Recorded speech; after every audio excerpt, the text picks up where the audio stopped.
Hey guys, welcome back to Naik classes. This is Aditya Naik. उम्मीद है आप सब बढ़िया से होंगे, मस्त होंगे और पढ़ाई वढ़ाई भी कर रहे होंगे साथ में।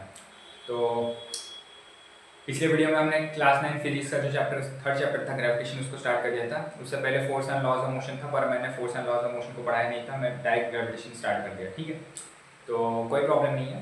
तो ग्रेविटी हाँ, तो मैं क्या किया, सोचा था कि ग्रेविटेशन को दो पार्ट में पढ़ा दूँ। मैं पार्ट वन में मैं आपको मास एंड वेट तक पढ़ा दूँ, पार्ट टू में मैं थ्रस्ट प्रेशर वगैरह वगैरह पढ़ा दूँ। ठीक है, लेकिन मैं पार्ट वन पढ़ाते पढ़ाते ना वो काफ़ी लंबा हो गया, 1 आवर 34 मिनट्स के आसपास का वो वीडियो हो गया, 33 मिनट समथिंग सेकेंड, यानी लगभग 1.5 घंटा से ऊपर हो गया, 1.5 आवर से ज़्यादा हो गया। तो इसीलिए मैंने क्या किया, वो वीडियो को सोचा कि एक मिनट, हाँ, तो मैंने सोचा कि वो वीडियो को क्या करूँ, कट करके डाल दूँ, पर part one part two part three ऐसे करके डाल दूँ। लेकिन वो वीडियो इतना लंबा हो गया, तो मैं सोचा कि चलो छोड़ो यार, और कौन पार्ट पार्ट करके डालता है। मेरे को इतने एडिट वेडिट करना नहीं आता, तो कट करने में बहुत टाइम लग रहा था। मैं सोचा कि चलो पार्ट वन में ही वो यूनिवर्सल लॉ ऑफ ग्रेविटेशन तक कट किया था, उसी को डाल दिया। बाकी वहाँ से लेकर पार्ट टू में आज पढ़ लेंगे। ठीक है, और बाकी टॉपिक्स आज पढ़ लेंगे।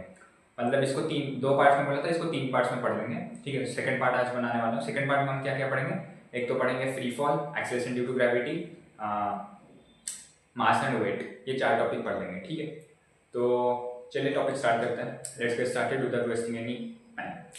तो आज का हमारा पहला टॉपिक होने वाला है mass and weight. Mass weight, ठीक है।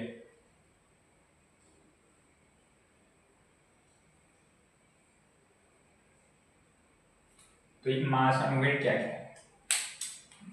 तो पहली बात तो यह है कि जब हम बोलते हैं ना वेइंग मशीन में खड़े होकर कि हमारा वेट 50 kg आया, मेरा वेट 60 kg आया, तो उसको केजी में कहना बंद कीजिए। ये टॉपिक के बाद, ये पढ़ लेने के बाद आप उसको केजी कहना बंद कर देंगे। ठीक है, मतलब केजी, वेट को केजी नहीं कहेंगे, लेकिन हाँ, अगर जो केजी में जो रीडिंग आ रहा है आप उसको मास कहेंगे। ठीक है, अभी चलो देख लेते हैं पहले।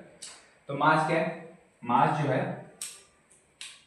डेफिनेशन पहले देख लेते हैं। मास is the, it is the amount of substance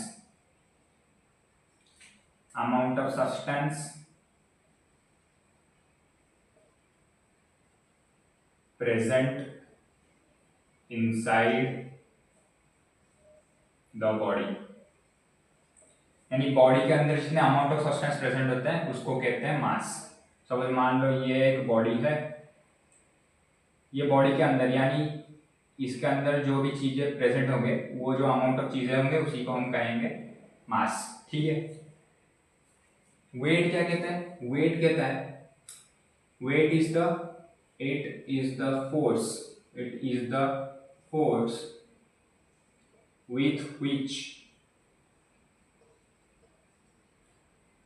the earth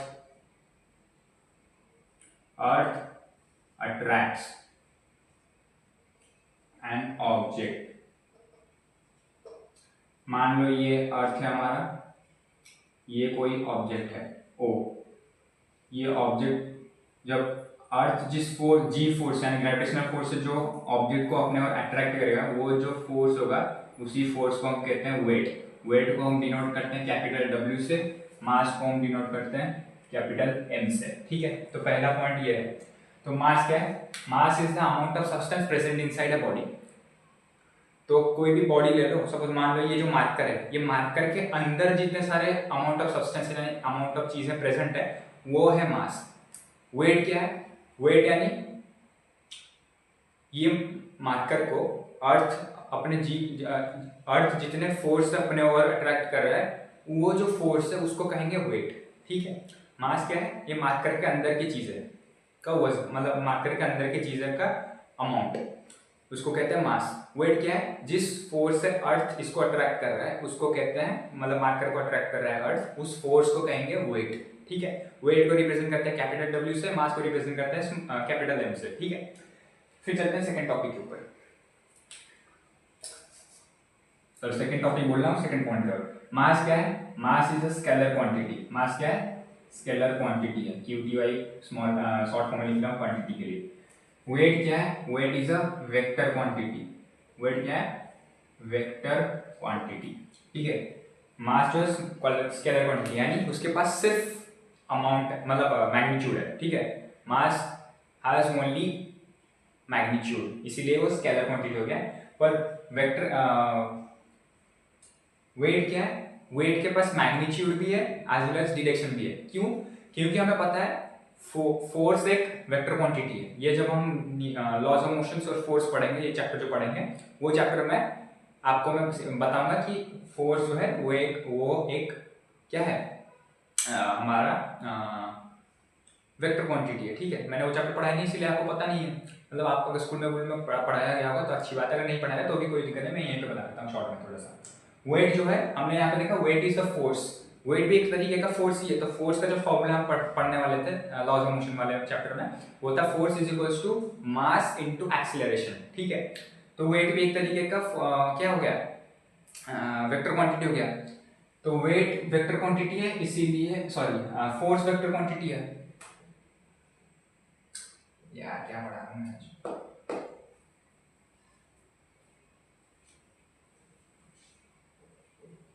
अच्छा ये पढ़ा रहा हूँ, ठीक है। फोर्स जो है वो एक वेक्टर क्वांटिटी है, और वेट क्या है, एक तरीके का फोर्स ही है। तो वो इसीलिए वेट एक वेक्टर क्वांटिटी ही है। वेक्टर क्वांटिटी का मतलब क्या है, जिसके पास मैग्नीट्यूड और डायरेक्शन दोनों होते हैं, ठीक है, वेक्टर क्वांटिटी हो गया। फिर तीसरा पॉइंट क्या कहेगा, तीसरा पॉइंट कहता है मास को हम मेजर करते हैं, यानी एसआई यूनिट जो है, एसआई यूनिट है kilograms. Standard international standard unit के हिसाब से किलोग्राम में मेजर करते हैं। वेट को हम एसआई यूनिट क्या है मेजर करने का, एसआई यूनिट है वेट का न्यूटन, क्योंकि फोर्स को हम न्यूटन पे मेजर करते हैं। ये पिछले चैप्टर में पढ़ने वाले थे लेकिन पढ़े नहीं, आप बस इतना याद रखो, वेट किसी भी तरीके का फोर्स है उसको हम न्यूटन में मेजर करते हैं। और वेट भी एक तरीके का फोर्स ही है, तो इसीलिए एसआई यूनिट ऑफ वेट कितना होगा, न्यूटन होगा। न्यूटन को कैपिटल एन से रिप्रेजेंट करता है, ठीक है। और किलोग्राम का जो स्मॉलर यूनिट होता है वो हम ऐसे लिखते हैं 1 kg is equals to 1000 grams. उसी तरीके का 1 न्यूटन जो है, 1 newton is equals to 10 to the power 5 dynes. Dynes DYNES। Dyne क्या है, डाइन है 1 newton equals to 10 to the power 5 dynes, यानी डाइन जो है वो स्मॉलर यूनिट है, ठीक है। जैसे वेट का केजी को हम ग्राम्स मिलीग्राम्स ऐसे करते हैं, वैसे वेट का भी स्मॉलर यूनिट है डाइन्स। 1 न्यूटन में कितने डाइन्स होते हैं, 1 लाख डाइन्स होते हैं, ठीक है। अगर 2 लाख डाइन होंगे तो 2 न्यूटन फोर्स होगा, अगर 5 लाख डाइन होंगे तो 5 न्यूटन फोर्स होगा, ठीक है। अगर आपको दे देगा कि 0.5 न्यूटन, इसका मतलब है 50,000 डाइन्स, ठीक है। ये हम force and Newton laws of motion को अच्छे से देखेंगे, बस आप याद रखिए एसआई यूनिट ऑफ वेट है न्यूटन और एसआई यूनिट ऑफ मास है किलोग्राम्स, ठीक है। अब जो है, अब मास जो है, मास कैन नेवर बी जीरो, यानी मास कभी भी जीरो नहीं होता। और मास जो होता है ऑलवेज कांस्टेंट होता है। पर वेट जो होता है, weight can be zero, weight zero भी हो सकता है, weight can be zero and weight is not constant always, ठीक है। हमने क्या देखा, मास कभी भी जीरो नहीं होता लेकिन वेट जीरो हो सकता है। फिर चौथा पॉइंट में हमने, पांचवा पॉइंट में हमने क्या देखा, weight is not constant always. Weight कभी भी हर जगह पे कांस्टेंट नहीं होता, लेकिन मास कहीं पे भी चले जाओगे मास हमेशा कांस्टेंट ही रहेगा। अर्थ पे अगर आपका 50 केजी मास है तो जुपिटर पे जाओगे तो भी आपका 50 केजी मास रहेगा, लेकिन डिफरेंस वेट में आ जाएगा। अगर अर्थ में आपका मास 50 केजी है तो मान लो कि आपका वेट अर्थ के अंदर 50 न्यूटन होगा, ठीक है, सॉरी 500 न्यूटन होगा। लेकिन अगर जुपिटर पे आप जाओगे तो वो कुछ और हो जाएगा, मून के सरफेस में जाओगे तो वो कुछ और हो जाएगा। वेट वैरी करेगा place to place, weight is not constant always, weight vary from place to place, ठीक है। तो अगर आपको पूछ लेगा difference between mass and weight तो आपको ऐसे लिख लेना है। पहला तो है mass is the amount of substance present inside the body, यानी कोई भी बॉडी के अंदर जितने अमाउंट ऑफ सब्सटेंस प्रेजेंट है उसको कहते हैं मास। वेट क्या है, weight is the force with which earth attracts an body, यानी एक बॉडी को अर्थ जिस फोर्स से अट्रैक्ट कर रहा है उस फोर्स को कहते हैं weight. Weight scalar quantity, sorry weight vector quantity है यानी मैग्नीट्यूड और डायरेक्शन दोनों है उसके पास। मास स्केलर क्वांटिटी यानी उसके पास सिर्फ मैग्नीट्यूड है। मास जो है उसका ऐसा यूनिट है kilograms. 1 kilograms equals to 1000 grams. Grams और मिलीग्राम्स इसके स्मॉलर यूनिट्स है। वेट का जो यूनिट है, वेट को हम मेजर करते हैं न्यूटन पे। वेट को न्यूटन पे मेजर करते हैं और इसको लिखते हैं केजी मीटर पर सेकंड स्क्वायर। ये जो केजी मीटर पर सेकंड स्क्वायर है ये फोर्स के फॉर्मूले से आया। फोर्स को हम लिखते हैं मास इनटू एक्सीलरेशन। मास का होता है केजी, एक्सीलरेशन का होता है मीटर पर सेकंड स्क्वायर। दोनों को मल्टीप्लाई करते हैं तो केजी मीटर पर सेकंड स्क्वायर। ठीक है, तो वेट को हम जनरली केजी मीटर पर सेकंड स्क्वायर भी लिख सकते हैं, न्यूटन भी लिख सकते हैं, लेकिन मोस्ट प्रोमिनेंटली हम न्यूटन से यूज करते हैं। ठीक है, फोर्स के लिए। वेट का जो स्मॉलर यूनिट्स है उसको डाइन होता है। 1 newton equal to 10 to the power 5 dynes यानी 1 lakh dynes. 1 newton 1 lakh dyne के बराबर होता है। डायन नहीं, डाइन, DYNE। ठीक है, वेट जो होता है वो कभी भी जीरो हो सकता है पर mass can never be zero. Mass जो होता है वो कभी भी जीरो नहीं होगा। मास जो है always constant at every place, हमेशा कांस्टेंट रहेगा। मास जितना होगा उतना ही हर यूनिवर्स में कहीं भी चले जाओगे उतना ही रहेगा। But weight can vary from place to place. Weight different places में डिफरेंट रीडिंग देगा। अगर अर्थ पे मेरा वेट है 600, ठीक है 600 न्यूटन, पर अगर मैं मून की सरफेस पे आ जाऊंगा तो वो 1/6 हो जाएगा, यानी ये हो जाएगा 1/6 ऑफ 600 यानी 100 न्यूटन हो जाएगा। ठीक है, तो वेट क्या करेगा, वैरी होगा प्लेस टू प्लेस। ठीक है, अब देखते थे वेट निकालने का फॉर्मूला क्या है। वेट निकालने पहले वेट निकालने का फॉर्मूला देखते हैं। तो वेट निकालने का वेट को हम कैपिटल W से लिखते हैं। Capital W is equals to capital M into acceleration due to gravity. ये जो एक्सीलरेशन ड्यू टू ग्रेविटी है ये मैं आपको इसके बाद बताऊंगा, इसको डिराइव कर दूंगा कि एक्सीलरेशन ड्यू टू ग्रेविटी किससे निकला। एक्सीलरेशन ड्यू टू ग्रेविटी का जो वैल्यू है वो मैं आपको बताऊंगा। तो वेट कैसे निकालते हैं, mass into acceleration due to gravity करके। यहाँ पे मास, और वैसे ही मास कैसे निकालेंगे, मास हम निकालेंगे weight divided by acceleration due to gravity. ठीक है, एक कैपिटल जी पढ़ा था हमने। कैपिटल जी का मतलब क्या था, universal gravitational constant 61672 × 10 to the power -11 newton metre square upon kg square. ठीक है, और ये जो स्मॉल जी है, स्मॉल जी का मतलब है एक्सेलरेशन ड्यू टू ग्रेविटी। ये एक्सेलरेशन ड्यू टू ग्रेविटी मैं अभी आपको बताऊंगा क्या है। तो वेट निकालने का फॉर्मूला ये है, W equals to mass into acceleration due to gravity. Mass निकालने का फॉर्मूला है वेट से एक्सेलरेशन ड्यू टू ग्रेविटी को डिवाइड कर देंगे। ठीक है, सपोज मान के हाँ, तो एक्सेलरेशन ड्यू टू ग्रेविटी का जो वैल्यू है स्मॉल जी का वो है 9.8 मीटर पर सेकेंड स्क्वायर। ये जो जी है वो एक तरीके का एक्सेलरेशन ही है ए। ठीक है, तो एक्सेलरेशन ड्यू टू ग्रेविटी का यूनिट क्या हो जाएगा, मीटर पर सेकेंड स्क्वायर, और इसका वैल्यू क्या है 9.8। हम हमारे कैलकुलेशन इजी होने के लिए कभी कभी इसको 10 मीटर पर सेकेंड स्क्वायर भी ले लेते हैं। ठीक है, weight is equal to m into g. M क्या हो जाएगा, W अपॉन जी। इतना तक आपको क्लैरिटी हो जानी चाहिए कि अच्छे से मैंने समझ लिया। अब चलते हैं नेक्स्ट टॉपिक पे। मास और वेट हमने पढ़ लिया। हाँ, ये जो टॉप चीज है ये मैं आपको एक एग्जांपल लेके आपको समझा दूंगा। पहले चलते हैं जी क्या है और जी कैसे आया, इसके ऊपर चलते हैं अभी फिलहाल के लिए। ठीक है, हाँ, तो एग्जाम्पल तो लेंगे वेट और मास के ऊपर क्वेश्चन करके समझ लेंगे वेट और मास एक्चुअली में क्या है, डेफिनेशंस वगैरह वगैरह डिफरेंस तो हमने देख लिया, एग्जाम्पल लेके कर लेंगे। लेकिन उससे पहले हम जी के स्मॉल जी के ऊपर आते हैं। स्मॉल जी क्या है, कैसे निकला, उसका वैल्यू कैसे आया, क्या है वो देख लेते हैं। ठीक है, तो अभी फिलहाल टॉपिक का नाम है हमारा acceleration due to gravity. Acceleration due to gravity के ऊपर आने से पहले हम चलते हैं एक दूसरे टॉपिक के ऊपर, that is free fall. Free fall topic अगर थोड़ा ऊपर नीचे हो रहा है तो आपको एडजस्ट कर लेना, कोई बात नहीं, मैं आपको समझाऊंगा, आपको अच्छे से समझ में आ जाएगा। ठीक है, क्योंकि मैं आपका ना किताब देख के नहीं आता कि क्या क्या सीक्वेंशियल फॉर्म में कैसे कैसे है। ठीक है, मैं बस मेरे टॉपिक से आता है, मैं उतना ही आता हूँ, आपको पढ़ा देता हूँ। ठीक है, तो हाँ, तो फ्री फॉल देखते हैं। तो फ्री फॉल क्या है, फ्री फॉल जो है उसका डेफिनेशन पर लिखते हैं। When an object falls freely on Earth's surface, due to the gravity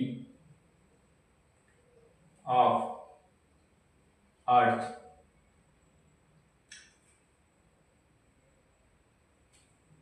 definition हमारा फ्री फॉल का है, when an object falls freely on the surface of earth due to earth gravity is known as free fall. यानी कि कोई भी चीज, हाँ ये जो चैप्टर है बेसिकली हम क्या करते हैं ना, इसको सिर्फ अर्थ के अंदर के चीजों को ही हम पढ़ने वाले हैं, अर्थ के अंदर की चीजों के ऊपर ही हम फॉर्मूला लगाएंगे, अर्थ के अंदर की चीजों के बारे में ही हम डिस्कस करते रहे, ठीक है। जुपिटर, सैटर्न, यूरेनस, सन, मून, इसके बारे में, हाँ मून के बारे में थोड़ा थोड़ा, मून के पास भी 2 पॉइंट्स पे जाएंगे।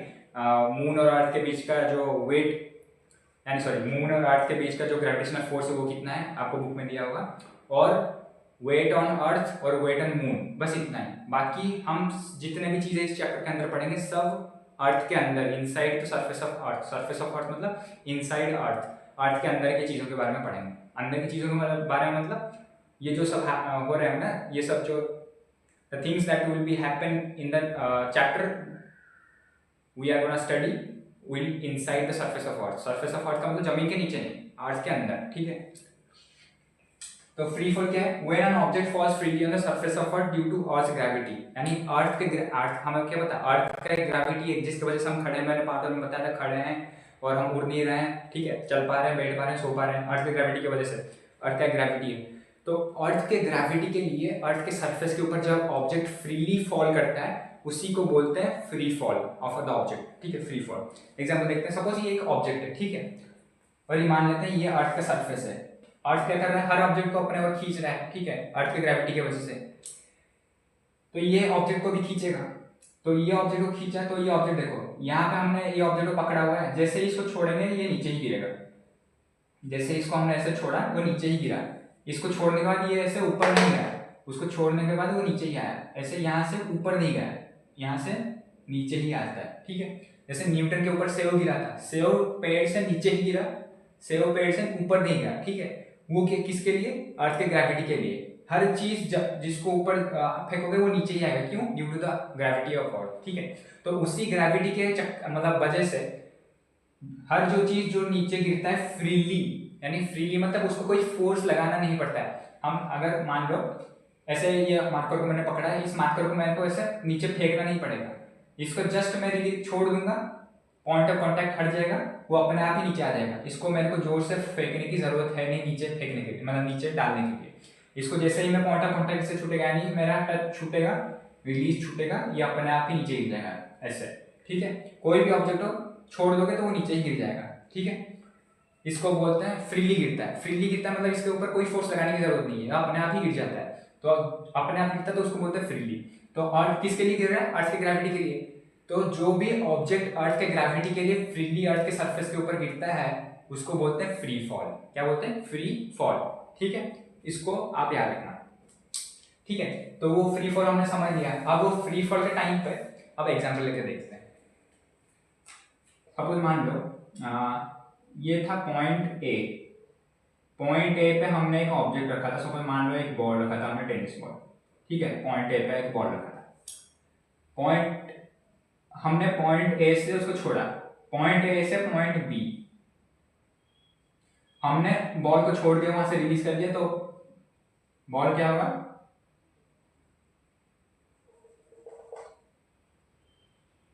बॉल क्या करेगा, पॉइंट बी में आ जाएगा, ठीक है, पॉइंट बी में गिर जाएगा, फ्रीली फॉल होके, फ्री फॉल है तो बॉल को अगर हमने हवा में ऐसे लटका के रखा है, उसको छोड़ देंगे तो वो अपने आप गिर जाएगा। कहाँ पे गिरेगा, पॉइंट बी पे गिरा। सपोज मान लो ये ग्राउंड था हमारा, पॉइंट बी जो है वो ग्राउंड है, ठीक है, पॉइंट बी जो है हमारा वो ग्राउंड है। ग्राउंड के बाद बाउंस तो होगा, लेकिन आप फिलहाल बाउंस कैसे छोड़ देते हैं, वो पॉइंट ए से ग्राउंड तक गिरा, पॉइंट बी तक, ठीक है। तो हमने मोशन चैप्टर पढ़ा है, तो मोशन चैप्टर में हमने क्या देखा था, जब भी कोई ऑब्जेक्ट का पोजीशन चेंज हो रहा हो, कोई भी ऑब्जेक्ट का जब पोजीशन चेंज हो रहा तो वो कुछ डिस्टेंस कवर करेगा, कुछ डिस्प्लेसमेंट होगा उसका, ठीक है।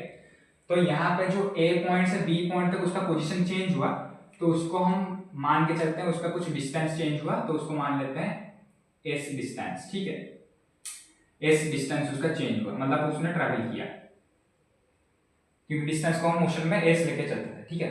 तो उसने कुछ एस डिस्टेंस उसने कवर किया, ठीक है। उसको ऐसे लटका के रखे थे बॉल को, ठीक है, बॉल को ऐसे लटका के रखे थे, तो उसका इनिशियल वेलोसिटी कुछ था, मतलब रेस्ट पे था तो 0 था, लेकिन इनिशियल वेलोसिटी 0 के मान के चलते हैं ना, तो ऐसे जब हमने छोड़ा तो वो कुछ वेलोसिटी कुछ स्पीड से आएगा, ठीक है।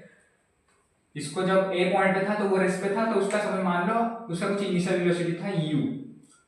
आते आते जब वो रिलीज करेंगे, जब हम इसको रिलीज कर रहे हैं ये मार्कर को, तो कुछ वेलोसिटी से नीचे आके गिरेगा, ये जो गिर रहा है कुछ वेलोसिटी से आएगा, ट्रैवल कर रहा है तो कुछ स्पीड और कुछ वेलोसिटी होगा ना उसका, हाँ, वो u, उसका जो इनिशियल वेलोसिटी था u मान चले, फाइनल वेलोसिटी ग्राउंड पे आके जब टकराया उसका वेलोसिटी v बन गया, ठीक है। ए पॉइंट से बी पॉइंट आने के लिए कुछ टाइम लगेगा, सपोज मान के चलो ये जो मार्कर को हमने यहाँ से छोड़ा 1 2, हमने 2 विद द काउंट ऑफ 2 ये आके हाथ पे टकरा गया, ठीक है, तो 2 सेकंड लगे इसको, सो कुछ टाइम लगेगा, मतलब पोजीशन अगर कुछ चेंज हो रहा है तो वो कुछ टाइम के रिस्पेक्ट से ही चेंज होगा ना, तो वो जो टाइम इसको लगा ए पॉइंट से बी पॉइंट आने के लिए, उसको मान के चलो कि उसको लगा टी टाइम, क्या लगा टी टाइम, ठीक है। हमने देखा था अगर u है v है टाइम है, तो हम मोशन में देखे थे एक्सीलरेशन भी होगा कुछ, एक्सीलरेशन हमारा क्या होगा final velocity minus initial velocity upon T, acceleration हो गया यहाँ पे, ठीक है। पर ग्रेविटेशन चैप्टर में हम क्या करेंगे, ग्रेविटेशन चैप्टर में ना हम वर्टिकली देखेंगे, ठीक है, वर्टिकल हाइट देखेंगे, सॉरी वर्टिकल डिस्टेंस देख रहे हैं, तो वर्टिकल डिस्टेंस को हम क्या बोलते हैं, हाइट बोलते हैं, वर्टिकल डिस्टेंस को क्या बोलते हैं, हाइट। तो ये जो एस है, ये एस को हम क्या बोलेंगे, ये एस को हम ग्रेविटेशन चैप्टर में बोलेंगे एच, हाइट, ठीक है। और यहाँ पे जो एक्सीलरेशन ये हो रहा है, वेलोसिटी में चेंज आया विद रिस्पेक्ट टू टाइम, तो एक्सीलरेशन हो रहा है, उसको एक्सीलरेशन बोलते हैं ना, तो एक्सीलरेशन यहाँ पे v minus u upon t हो गया, तो यहाँ पे जो ये एक्सीलरेशन हो रहा है ग्रेविटेशन चैप्टर के अंदर, ये एक्सीलरेशन को हम a नहीं कहेंगे, इसको क्या कहेंगे g, स्मॉल g, क्या कहेंगे स्मॉल g, यानी acceleration due to gravity. Generally acceleration को ऐसे निकालते हैं v minus u upon t, लेकिन स्मॉल g का वैल्यू हमें मिल गया है, अर्थ के अंदर के लिए हमें स्मॉल g का वैल्यू मिल गया है, अर्थ के लिए g का वैल्यू, हम स्मॉल g का वैल्यू हमारे पास है, कैसे है ये आपको बताता हूं, ठीक है। हमने ये बस आपको एग्जांपल देने के लिए बताया, a पॉइंट से b पॉइंट एक हाइट है h, एक वर्टिकल डिस्टेंस h है, a पॉइंट से b पॉइंट के बीच, बॉल को अगर a पॉइंट से रिलीज करते हैं तो वो b पॉइंट में आता है, तो उसको t टाइम लगता है, इनिशियल वेलोसिटी कुछ था u, फाइनल वेलोसिटी v हो गया, तो एक्सीलरेशन भी यहाँ पे निकल के आ गया a, वो जो एक्सीलरेशन था वो था क्या a क्या था acceleration v minus u upon t, ये मोशन के चैप्टर में हमने पढ़ा था, ठीक है। ये जो डिस्टेंस वर्टिकल डिस्टेंस है उसको ग्रेविटेशन चैप्टर में हम क्या मान के चलेंगे h, हाइट। अब ये जो a है वो g कैसे हुआ इसको हम देख लेंगे, ठीक है। तो अभी मान के चलो, हाँ, ये जो एक्सीलरेशन ड्यू टू ग्रेविटी वगैरह है ना, ये मैंने अभी क्या बोला, ये जो जितने भी ये सब चैप्टर के अंदर पढ़ेंगे ये सब अर्थ के अंदर के ही चीजें पढ़ेंगे, बस दो ही चीजें बाहर के पढ़ेंगे, अर्थ और मून के बीच फोर्स ऑफ अट्रैक्शन, और मून में वेट अर्थ में वेट, वो दोनों ही बस अर्थ के बाहर होंगे, बाकी सब अर्थ के सराउंडिंग के अंदर ही होंगे, अर्थ प्लैनेट के अंदर की बात कर रहे हैं, अर्थ प्लैनेट के अंदर की, ठीक है। तो अभी मान के चलते हैं, अब एक एग्जांपल लेकर देखते हैं कि g कैसा है, एक्सीलरेशन ड्यू टू ग्रेविटी कैसा है। तो एक्सीलरेशन ड्यू टू ग्रेविटी के ऊपर आने से पहले इसका डेफिनेशन देख लेते हैं। ये जो g है, हाँ, ये जो a था यहाँ पे हमने एक्सीलरेशन देखा, ये a, ये एक्सीलरेशन का डेफिनेशन हम देख लेते हैं। एक्सीलरेशन तो था change in velocity with respect to time, ये हमने मोशन को पढ़ा था, लेकिन ये जो एक्सीलरेशन है वो ग्रेविटेशन के अंदर एक डिफरेंट एक्सीलरेशन है, स्मॉल g, उसको हम देखते हैं। तो ये जो एक्सीलरेशन है, एक्सीलरेशन क्या है, acceleration, the acceleration a, sorry यहाँ पे लिख देते हैं, the acceleration of the object, acceleration of the object during free fall,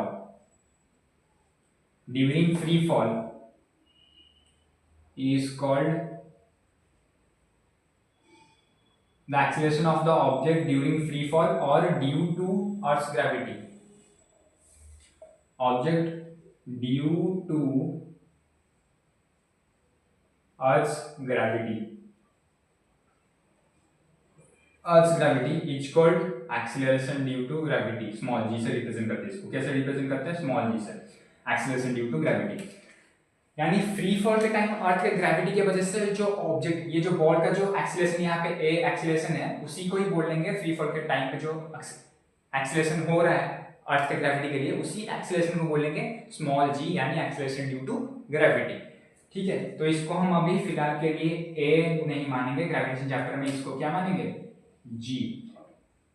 ठीक है, एच और जी। डिस्टेंस को मानेंगे, वर्टिकल डिस्टेंस को एच, एक्सेलरेशन को मानेंगे ए की जगह पे जी, स्मॉल जी। ठीक है, स्मॉल जी का फॉर्मूला ऐसे नहीं होता, स्मॉल जी का हमारे पास वैल्यू आ जाएगा, कैसे आएगा अभी हम देखेंगे। ठीक है, फिलहाल के लिए मान के चलो हमारे पास ना एक है, सपोज मान लो यहाँ पे आप देखते हैं derivation of acceleration due to gravity g. ये डेरिवेशन आपको याद रखने की जरूरत नहीं है, लेकिन आपको एग्जाम पॉइंट ऑफ व्यू से याद रखना। अगर सीबीएसई का तो दिमाग कुछ ठीक नहीं रहता ना, कभी कभी अगर पूछा नहीं, अगर पूछ लेगा तो भी आप लिख सकते हो, जनरल आइडिया के लिए आप याद रख लो। ठीक है, अगर आप 11th में साइंस लेके कॉलेज गए और आपको टीचर ने पेन पकड़ा दिया और बोल दिया कि सॉरी मार्कर पकड़ा दिया, बोला कि बोर्ड पे जाके बताओ कि स्मॉल जी कैसे डिजाइन हुआ। ठीक है, अगर नॉर्मल सा क्वेश्चन पूछ लिया तो आपको तो आएगा नहीं अगर आपने डेरिवेशन सीखा नहीं हुआ, इसलिए मैं आपको डेरिवेशन बता रहा हूँ। वरना इसका वैल्यू है 9.8 मीटर पर सेकंड, इतना ही बता देता, टॉपिक जो बहुत जल्दी कंप्लीट कर देता। लेकिन मैं चाहता हूँ कि आपको कॉन्सेप्ट अच्छी तरीके से क्लियर हो जाए, आपको क्लैरिटी मिल जाए कि हाँ ये कैसे होता है। ठीक है, मेरा पॉइंट ऑफ व्यू ये है। ठीक है, तो डेरिवेशन हम देखते हैं स्मॉल जी कैसा है, एक मिनट। ठीक है, अब देखते हैं डेरिवेशन। तो फिलहाल अभी मान के चलते हैं ये हमारा प्लैनेट अर्थ, क्या है, अर्थ। ये है अर्थ का सरफेस, यानी अर्थ का सेंटर। अर्थ का कुछ रेडियस होगा आर, अर्थ का रेडियस को हमने मान के चला आर। ठीक है, और अर्थ का ये सरफेस है, इसी सरफेस के ऊपर कोई सपोज कोई बंदा खड़ा है। ठीक है, मान लो मैं खड़ा, आप बोलो कि डेरिवेशन में आपका क्या लेना देना, मैंने डिराइव नहीं किया, लेकिन आपको एग्जांपल देके समझा रहा हूं कि कैसे ये डिराइव होके आया इसका वैल्यू। ठीक है, तो अर्थ के ऊपर खड़ा है बंदा जिसका नाम है आदित्य नायक, आप भी लिख लिया मैं शॉर्ट। ठीक है, एक बंदा खड़ा है और बंदा से अर्थ का सेंटर, यानी उस सेंटर तक ही हो रहा है ना, हमें अर्थ क्या कर रहा है, अपने सेंटर की ओर खींच रहा है, ग्रेविटेशनल फोर्स अट्रैक्ट कर रहा है, जी फोर्स जो लग रहा है, तो वो सेंटर में है, तो उसका सरफेस और मेरे बीच का जो डिस्टेंस है मान के चलते हैं अभी आर डिस्टेंस है। ठीक है, यानी अर्थ का रेडियस, अर्थ का कुछ वेट भी होगा, सॉरी मास भी होगा, अर्थ का मास को मान के चलते हैं, यहाँ पे क्या मान के चलते हैं, मास ऑफ अर्थ। मास ऑफ अर्थ को मैं लिख रहा हूं m1, m1 लिख रहा हूं अर्थ के मास को। ठीक है, m1 का वैल्यू जो है मास ऑफ अर्थ, ये आपको याद रखना है। मास ऑफ अर्थ जो है आपके बुक में दिया होगा 6 × 10⁻24 किलोग्राम्स। ठीक है, याद रखना। मेरा भी कुछ मास होगा, यानी mass of Aditya, mass of Aditya को मैंने ले लिया m2, कुछ भी होगा, सपोज मान लो XYZ मैंने मान के चला यहाँ पे x, क्या मान के चला मैं x छोड़ो, मैं यहाँ पे स्मॉल m मान के चलूंगा मेरा मास को, ये जो आदित्य सरफेस के ऊपर, अर्थ के सरफेस के ऊपर खड़ा है उसको मान के चलूंगा अभी m, स्मॉल m मास। ठीक है, तो आदित्य और सेंटर ऑफ मास, इसके बीच में जो डिस्टेंस है वो हमें r मान के चला है, तो रेडियस ऑफ अर्थ जो होगा वो होगा 6.4 × 10⁻6 मीटर्स। ठीक है, इतना हमारे पास चीज है। ठीक है, अब इसी से ही आएगा स्मॉल जी का वैल्यू, कैसे आएगा मैं आपको बताता हूँ। ठीक, अब चलते हैं कैसे आता है। यहां पे देखो, इन दोनों के बीच में जो फोर्स ऑफ अट्रैक्शन होगा, वो फोर्स ऑफ अट्रैक्शन कैसे निकालेंगे। पहला तो फोर्स ऑफ अट्रैक्शन हम निकालते थे यूनिवर्सल लॉ ऑफ ग्रेविटेशन के फॉर्मूले के हिसाब से। फोर्स का फॉर्मूला था, ग्रेविटेशन फोर्स का फॉर्मूला कैपिटल जी, यानी सॉरी कैपिटल जी का मतलब था universal gravitational constant, capital G into m1 × m2 upon d²। ठीक है, d मतलब distance, mass of earth, mass of first object, mass of second object. ठीक है, तो यहाँ पे हमारा फोर्स क्या हो जाएगा, कैपिटल जी का वैल्यू तो कैपिटल जी ही रहेगा। ठीक है, m1 क्या था, मास ऑफ अर्थ, m1 लेके चलते हैं। m2 के जगह क्या था, मास ऑफ आदित्य क्या था, स्मॉल m। ठीक है, small m। Divided by distance कितना था हमारा यहाँ पे r डिस्टेंस, r का स्क्वायर, ये था ये जो बंदा खड़ा है सरफेस ऊपर आदि और अर्थ का बीच का ग्रेविटेशनल फोर्स, ऐसे हम निकालते हैं यूनिवर्सल लॉ ऑफ ग्रेविटेशन के फॉर्मूला, जो जनरल फॉर्मूला है उसी के हिसाब से। पिछले टॉपिक में मैंने आपको पढ़ाया, इससे पहले जो टॉपिक पढ़ा था उसमें मैंने आपको पढ़ाया वेट। वेट क्या था? वेट क्या था? The force with which earth attracts an object towards its centre is called weight. तो इन दोनों के बीच में वेट भी एक तरीके का फोर्स ही है, यानी आदि को जिस फोर्स से अर्थ अपने सेंटर की ओर खींचेगा, जिस फोर्स से, उस फोर्स को क्या बोलेंगे? वेट बोलेंगे। तो वो फोर्स को भी, वो फोर्स वेट का फॉर्मूला क्या था हमारा? वेट का फॉर्मूला था कैपिटल एम यानी मास, ठीक है, into acceleration due to gravity small g, ठीक है। स्मॉल जी का वैल्यू में पता है, लेकिन फिलहाल के कैसे निकालते हैं आपको पता होगा, स्मॉल जी, ठीक है। तो यहाँ पे क्या हो रहा है? यहाँ पे ये हो रहा है वेट कैसे निकालेंगे? वेट किसका निकाल रहे हैं? आदि का निकाल रहे हैं। क्यों? क्योंकि आदि तो छोटा सा है अर्थ के कंपैरिजन में, तो आदि तो अपने और मास को, मैं अपने और अर्थ को खींच के तो नहीं ले सकता, अर्थ मेरे को खींच के अपने और लेगा, ठीक है, क्योंकि मेरा मास अर्थ के मास से कंपैरेटिवली स्मॉल है, ठीक है। तो यहाँ पे क्या होगा? आदि इधर आएगा, मतलब अर्थ की ओर अट्रैक्ट होगा, तो इसलिए क्या होगा? वेट ऑफ आदि। तो इन दोनों के वेट जो होगा वो होगा मास। तो किसका मास होगा? आदि का मास होगा। यहाँ पे आदि का मास कितना था? m2 small m into acceleration due to gravity क्या था? Small g। तो ये जो w था, ये जो w है, ये भी क्या है? आदि और अर्थ के बीच में जो फोर्स है, तो वही सेम है ना। तो वेट जो है आदि का, वो w वो क्या है? फोर्स ही है ना, अर्थ और आदि के बीच में जो अट्रैक्टिव फोर्स है। तो ये w के जगह हम क्या लिख लेंगे? ये फोर्स लिख लेंगे, f, फोर्स ऑफ अट्रैक्शन। तो ये क्या आ जाएगा? स्मॉल m इंटू जी। तो ये हमारा हो गया इक्वेशन 2। तो हम देख रहे हैं ना, ये दोनों इक्वेशन सेम ही है। क्यों? क्योंकि ये भी फोर्स है, ये भी फोर्स ही है।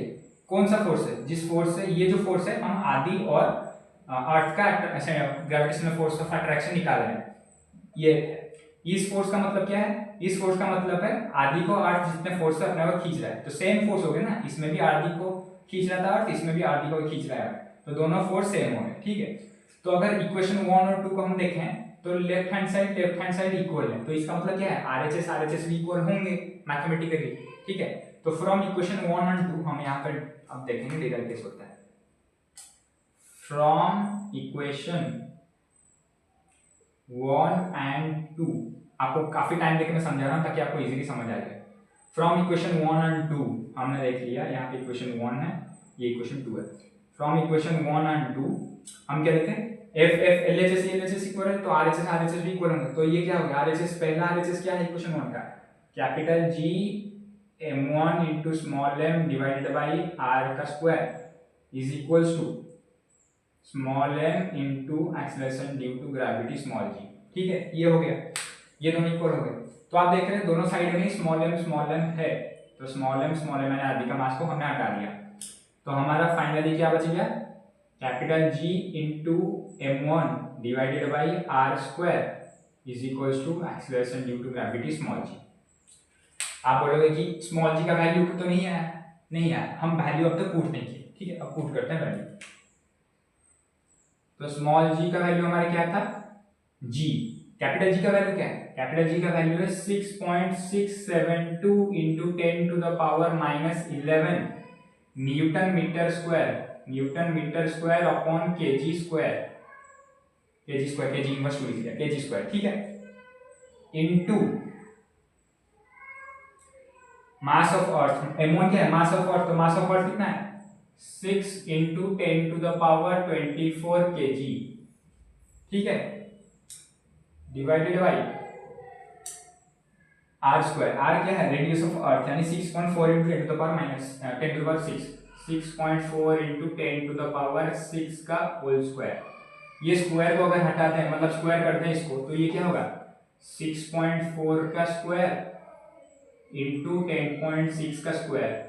तो 10.6 का स्क्वायर कितना होता है? हमें पता है a का स्क्वायर का, अगर ऐसे सपोज मान लो a to the power b है, होल पावर c है, तो इसका मतलब है a to the power b into c हो जाएगा, ठीक है। तो इसको हम ऐसे लिख सकते हैं। तो 6 का स्क्वायर क्या करेंगे? तो 10 टू द पावर 6 इसका होल स्क्वायर कर रहे हैं तो इसका मतलब क्या होगा, ये मल्टीप्लाई हो जाएंगे आपस में, तो पावर इसका कितना आ जाएगा, पावर इसका आ जाएगा 10 to the power 6 to the 12, 10 to the power 12, ठीक है। फिर आपस में ये काटाकुटी होगा बहुत सारा, ये 10 टू द ये 6.672 इंटू 6 ये समथिंग कुछ होगा, ये डिवाइडेड बाई इसका स्क्वायर इंटू ये कुछ होके ये आएंगे 9.87 ऐसे कुछ करके वैल्यू आएंगे, ठीक है। इसको सब अगर आप कैलकुलेट इतने को आप कैलकुलेट करोगे, ठीक है, मैं अभी कैलकुलेट करके बताऊंगा तो वीडियो लंबा हो जाएगा। आप कैलकुलेट करने कैलकुलेट पकड़ के कैलकुलेट करने के बाद, ये तो नॉर्मल से कैलकुलेशन है, तो कैलकुलेट करने के बाद हमारा स्मॉल जी का जो वैल्यू आएगा, फाइनल वैल्यू वो आएगा 9.8 मीटर पर सेकेंड स्क्वायर, हमारे पास वैल्यू आ गया, ठीक है। इसको कभी कभार हमारे कैलकुलेशन के इजी होने के लिए हम स्मॉल जी को क्या क्या ले लेते हैं, 10 मीटर पर सेकेंड स्क्वायर अप्रोक्सीमेटली ले लेते हैं, क्या लेते हैं 10 मीटर पर सेकेंड स्क्वायर अप्रोक्स ले लेते हैं, ठीक है। तो जी का वैल्यू कैसे निकला ये मेरे को बता दिया। तो जी का फॉर्मूला क्या है, जी का फॉर्मूला ये है, capital G universal gravitational constant ji into mass of earth divided by radius of square of radius of earth, तो ये स्मॉल जी का वैल्यू हमें दे देगा। तो अगर आपको कहीं पूछेगा डिराइव करके दिखाओ स्मॉल जी कैसे निकला, तो ये डेरिवेशन आपको उसको बता देना है, ठीक है। मास ऑफ अर्थ कितना 6 into 10 to the power 24 kilograms, radius of earth कितना 6.4 into 10 to the power 6 metres, ठीक है। और जी का वैल्यू कितना 6.672 into 10 to the power 6.672 10 to the power -11 newton metre square upon KG square. तो ये unit सारे कट कुट के एक्सेस में यूनिट हमें पता है मीटर पर सेकंड स्क्वायर होता है, तो जी का वैल्यू 9.8 मीटर पर सेकंड स्क्वायर आ जाएगा, ठीक है। एक्चुअली इसको अगर आप कैलकुलेटर पकड़ के कैलकुलेट करने लगोगे तो 9.7 समथिंग आएगा, तो 9.78 समथिंग ऐसा वगैरह वगैरह कुछ आएगा, तो उसको राउंड ऑफ करके हम 9.8 लेके चलते हैं, ठीक है। कैलकुलेटर के हिसाब से जाओगे तो 9.7 समथिंग आएगा, आप कंफ्यूज नहीं होंगे, 9.8 लेके आपको जाना है, ठीक है। तो ये आपको दिया है। एक्चुअली जनरली आपको बस ये याद रखना था, लेकिन मैंने इस डेरिवेशन आपको बताया ताकि आपको कोई पूछ ले, आप कोई जूनियर को बताओगे तो आपके पास आइडिया हो कि हाँ कैसे आता है स्मॉल जी का वैल्यू, ठीक है। इतना तक क्लियर है। अब चलेंगे नेक्स्ट टॉपिक के ऊपर, ठीक है। नेक्स्ट टॉपिक पे मतलब आने से पहले आपको मैं एक बता दूंगा, जो मास और वेट क्या था वो आपको बताना होगा, ठीक है। तो हम अब चलते हैं, हमारा फ्री फॉल कंप्लीट हो गया, जी का वैल्यू कैसे दिया जाता है ये कंप्लीट हो गया, मास और वेट कंप्लीट हो गया। अब देखते हैं मास और वेट के ऊपर एक क्वेश्चन लेकर कर लेते हैं, ठीक है। क्वेश्चन, ठीक है। हाँ, क्वेश्चन लेने से पहले मैं आपको लास्ट एक टॉपिक बता देता हूँ। तो ये जो वेट होता है ना, weight on earth is equal to 1/6 of weight on moon, ये आपको बस याद रखना है, ठीक है। यानी अर्थ में जितना वेट होगा वो मून पे जाकर 1/6 हो जाएगा। सपोज मेरा मास, सपोज किसी भी ऑब्जेक्ट का मास मान के चलो, मास आपको गिवन है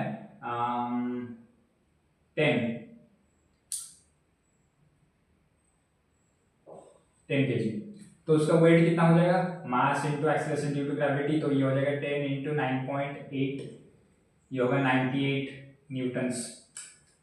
ये है वेट ऑन अर्थ WE, पर वेट ऑन मून अगर आपको पूछेगा find the weight on moon if the object's mass is 10 kg, तो आपको क्या करना है, वेट ऑन अर्थ निकालना है, फिर उस वेट का 1/6 कर देना है, वेट ऑन अर्थ का 1/6 निकालना है, यानी 1/6 इंटू 98, 2 से काटेंगे तो ये हो जाएगा 49 अपॉन 3, 49 अपॉन 3 को आप करोगे तो 3 1 3 16.33 न्यूटन्स, देखा 16.33 न्यूटन्स। तो आपको क्या याद रखना है, weight on earth equals to 1/6 of weight on moon, यानी कोई भी ऑब्जेक्ट का वेट अगर अर्थ पे x है तो वो मून पे जाके उसका वेट कितना होगा 1/6 ऑफ x, यानी x/6 न्यूटन्स, ठीक है। अगर किसी भी ऑब्जेक्ट का वेट अर्थ पे y है तो उसका मून पे वेट जाके क्या हो जाएगा, ये अर्थ में सपोज मान लो अर्थ में उसका वेट अगर y है तो मून पे जाके उसका वेट कितना हो जाएगा y/6 यानी 1/6 ऑफ y, ठीक है। ये आपको छोटा सा कॉन्सेप्ट है, आपको दिमाग में याद रखना है, क्वेश्चन आ सकता है। अगर वेट ऑफ ऑब्जेक्ट अर्थ के अंदर इतना है तो मून पे कितना होगा, मून पे इतना है तो अर्थ के अंदर कितना होगा, बस आपको ये जनरल फॉर्मूला याद रखना है। Weight on earth is equal to 1/6 of weight on moon, ठीक है, sorry 1/6 of weight on moon